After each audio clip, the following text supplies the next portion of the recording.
નમસ્કાર, ન્યૂઝ 18 ગુજરાતીમાં આપનું સ્વાગત છે। હું છું આપની સાથે સંધ્યા અને વાત કરીશું વરસાદની। ફરી રાજ્યમાં ભારેથી અતિ ભારે વરસાદની આગાહી છે। તો આગામી 2 દિવસ રહી શકે છે વરસાદનું જોર। 4 થી લઈ 7 થી 8 ઇંચ સુધી વરસાદ નોંધાઈ શકે। આજથી ઉત્તર ગુજરાતમાં વધી શકે છે વરસાદનું જોર।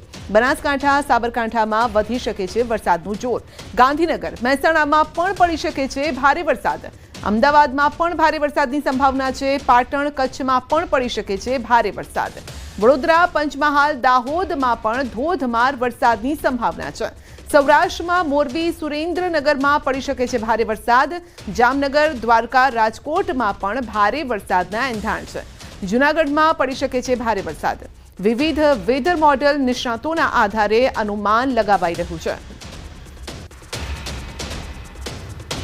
વરસાદને લઈને હવામાન વિભાગની મોટી આગાહી। આજે 8 જિલ્લામાં વરસાદનું યલો એલર્ટ। આવતીકાલથી ભારે વરસાદની આગાહી છે। કચ્છ, પાટણ, બનાસકાંઠા, સાબરકાંઠા, તાપી, નવસારીમાં યલો એલર્ટ છે। 5 દિવસ માછીમારોને દરિયો ન ખેડવા સૂચના પણ આપી છે। 23 को वाइड स्प्रेड रहेगा और 24, 25, 26 को फेयरली वाइड स्प्रेड होगा। और जो सौराष्ट्र कच्छ रीजन में इसमें फेयरली वाइड स्प्रेड बरसात होने की संभावना है हल्के से मध्यम। और हेवी रेनफॉल का वार्निंग गुजरात रीजन में है। पूरा 21 से लेकर 26 जून तक हेवी रेनफॉल का वार्निंग है। इसमें आपका 22, 23, 24, 25 हेवी रेनफॉल का वार्निंग है गुजरात रीजन में। और सौराष्ट्र कच्छ में 23 से लेकर 25 जून का हेवी रेनफॉल का वार्निंग है। और बाकी दिन में हेवी रेनफॉल का वार्निंग दिया गया। तो આવતીકાલથી ફરી શરૂ થશે ધોધમાર વરસાદી રાઉન્ડ। વરસાદને લઈને અંબાલાલ પટેલની મોટી આગાહી। કેટલાક વિસ્તારોમાં અતિ ભારે વરસાદ પડશે। દક્ષિણ ગુજરાતમાં પડી શકે છે ભારે વરસાદ। મધ્ય ગુજરાતમાં પણ પડી શકે છે ભારે વરસાદ। અમદાવાદ, ગાંધીનગરમાં ભારે વરસાદની આગાહી છે। ઉત્તર ગુજરાતમાં પણ ભારે વરસાદની શક્યતા છે। જેમાં દક્ષિણ ગુજરાતના ભાગોમાં ભારે વરસાદ થવાની શક્યતા છે। સૌરાષ્ટ્રના છૂટાછવાયા ભાગોમાં વરસાદ થવાની શક્યતા રહેશે। આ ઉપરાંત વડોદરાના ભાગોમાં કેટલાક ભાગોમાં ભારે વરસાદ થવાની શક્યતા રહેશે। મહીસાગરના ભાગોમાં ભારે વરસાદ થવાની શક્યતા રહેશે। પંચમહાલના ભાગોમાં પણ કેટલાક ભાગોમાં ભારેથી અતિ ભારે વરસાદ થવાની શક્યતા રહેશે। અમદાવાદ, ગાંધીનગરમાં પણ ભારેથી અને કોઈ ભાગમાં અતિ ભારે વરસાદ થવાની શક્યતા રહેશે। મહેસાણાના ભાગોમાં પણ ભારેથી અતિ ભારે વરસાદ થવાની શક્યતા રહેશે। સાબરકાંઠાના ભાગો આ ઉપરાંત અરવલ્લીના ભાગોમાં પણ વરસાદની શક્યતા રહેશે। પંચમહાલમાં પડેલા ધોધમાર વરસાદના કારણે નદીઓ છલોછલ થઈ ગઈ છે। ભારે વરસાદથી દેવ ડેમમાં જતી નદીઓ બે કાંઠે વહેવા લાગી છે। યાત્રાધામ પાવાગઢની તળેટીમાં રાત્રિ દરમિયાન ધોધમાર વરસાદથી ચેકડેમ તેમજ નદીઓમાં નવા નીર આવ્યા છે। પાવાગઢની તળેટીમાં આવેલ ગ્રામ્ય વિસ્તારમાં ધોધમાર વરસાદ વરસ્યો હતો અને જેના કારણે રાત્રિ દરમિયાન નાના નાના કોઝવે પાણીમાં ગરકાવ થઈ ગયા। દેવ ડેમમાંથી જતી નદીમાં રાત્રિ દરમિયાન પૂર આવ્યું છે અને મોડી રાત્રે વીજળીના કડાકા ભડાકા સાથે ધોધમાર વરસાદ વરસ્યો। ખેતીલાયક વરસાદ વરસતા ખેડૂતોમાં આનંદની લહેર છે। સાબરકાંઠામાં વાતાવરણમાં પલટો આવ્યો છે। હિંમતનગર શહેર સહિત આસપાસના ગ્રામ્ય પંથકમાં વરસાદ વરસ્યો। સામાન્ય પવન સાથે વરસાદ વરસતા પંથકમાં ઠંડક પ્રસરી।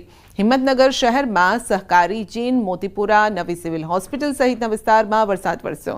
હિંમતનગરના હડિયોલ, ગઢોડા, પીપળી કંપા, કાંકણોલ, આગિયોલ સહિતના પંથકમાં વરસાદ નોંધાયો। વરસાદને લઈને ગ્રામ્ય પંથકમાં ખેડૂતો આનંદમાં છે। વરસાદને લઈને હવે ખેડૂતો ચોમાસુ વાવેતરમાં જોતરાઈ જશે। ખેડૂતો મગફળીના વાવેતરની આગોતરી તૈયારીઓ પણ કરી રહ્યા છે।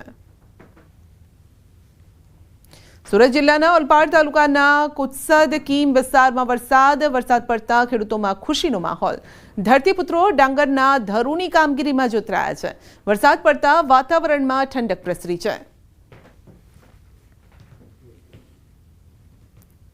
છોટાઉદેપુર તેમજ ઉપરવાસમાં ભારે વરસાદથી ઓરસંગ નદી બે કાંઠે વહેતી થઈ, જેને લઈને બોડેલી નજીક આવેલ જોજવા ડેમ ઓવરફ્લો થયો છે। પાણીના સ્તર નીચે જતા જગતનો તાત ચિંતામાં મુકાયો અને ત્યારે ઓરસંગ નદી બે કાંઠે વહેતા તેમજ જોજવા ડેમ ઓવરફ્લો થતા હવે જમીનમાં પાણીના જળસ્તર ઊંચા આવશે। સિંચાઈ માટે પાણી મળશે તેવી ખેડૂતોને આશા છે।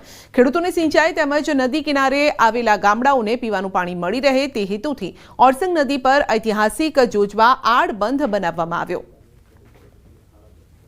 છોટાઉદેપુર જિલ્લામાં અને ઉપરવાસની અંદર ભારે વરસાદને પગલે છોટાઉદેપુર જિલ્લાની જીવાદોરી સમાન ઓરસંગ નદી બે કાંઠે વહેતી થઈ છે। ખાસ કરીને બોડેલી તાલુકાના જે જોજવા ખાતે બનાવેલો આ ડેમ છે એ ઓવરફ્લો થયો છે। આપણે તસવીર બતાવવા માગીશું।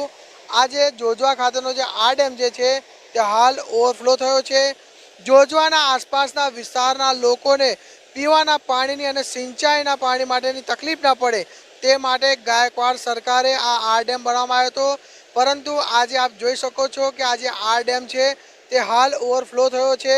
જે દ્રશ્યો જે છે તે આહલાદક દ્રશ્યો નજરે પડી રહ્યા છે, જેના જ કારણે કેટલાક વિસ્તારના લોકો આ દ્રશ્યો જોવા માટે પણ અહીં પહોંચી આવ્યા છે। ખાસ કરીને સિઝનનો પહેલો જે આ વરસાદ જે છે તેની અંદર જ જોજવા આ ડેમ જે છે ઓવરફ્લો થયો છે। તેના જ કારણે આ કાંઠાના વિસ્તારના લોકોને જે ખેડૂતો છે તે લોકોની અંદર હાલ ખુશી છવાઈ છે। સેજબ ખત્રી, ન્યૂઝ 18 ગુજરાતી, છોટાઉદેપુર। તો છોટાઉદેપુરના પાવીજેતપુર તેમજ ઉપરવાસમાં પડેલ ભારે વરસાદના કારણે સુખી ડેમમાં પાણીની આવકમાં વધારો થયો છે। છોટાઉદેપુરની જીવાદોરી સમાન સુખી ડેમનો બીજો ગેટ ખોલવાની ફરજ પડી। સુખી ડેમમાં પાણીની આવકમાં વધારો થતાં 6 નંબરનો ગેટ 30 સેન્ટીમીટર ખોલાયો છે। 5 અને 6 નંબરનો ગેટ ખોલી 2000 ક્યુસેક પાણી ભારજ નદીમાં છોડવામાં આવ્યું। ભારજ નદીના કાંઠાના વિસ્તારમાં લોકોને એલર્ટ રહેવા સૂચના આપી છે।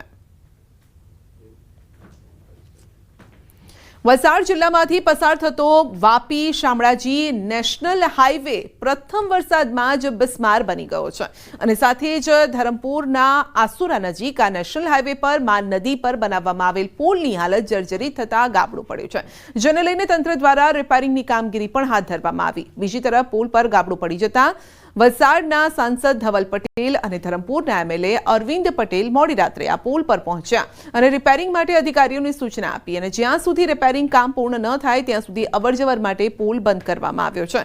વાહનોને અન્ય રસ્તા પર ડાયવર્ટ કરવામાં આવ્યા। આજે નેશનલ હાઈવે ઓથોરિટી ઓફ ઇન્ડિયાએ કામગીરી ચાલુ કરી અને મેં કોઈ પણ જાતની જાનહાનિ ના થઈ એના માટે આ પુલ મેં 2 થી 3 દિવસ જ્યાં લગીને રિપેરિંગ ના થાય એનામાં બંધ કરાવવાનો મેં આદેશ આપીને સૂચના આપી છે અને બાયપાસ બીજે રસ્તે થાય એના માટે પૂરો પ્રયાસ કરી રહ્યા છે।